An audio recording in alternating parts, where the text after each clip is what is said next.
А машина какая была? Черная. Я даже не присмотрелся.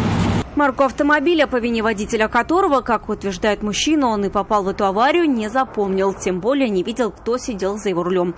Рассказывает, ехали по улице Арбузова в сторону проспекта Ямашева. Он по среднему ряду, тот черный автомобиль слева.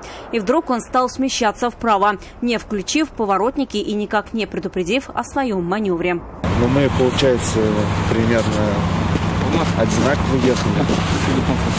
Он начал резко перестраиваться, чтобы я от удара уйти.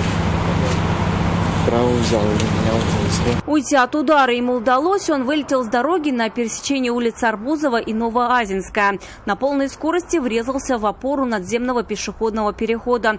Можно было даже подумать, что мужчина сам не вписался в поворот, совершая маневр на большой скорости на скользком асфальте. Водитель подрезавшего автомобиля, говорит, скрылся. Человек остановился, который все это видел, потом остановился, вот скоро все увидел. Во время столкновения у Hyundai не сработала ни одна подушка безопасности. Почему, мужчина не знает. Вполне возможно, что автомобиль уже мог побывать в аварии, и его могли не полностью восстановить. Машину он арендовал.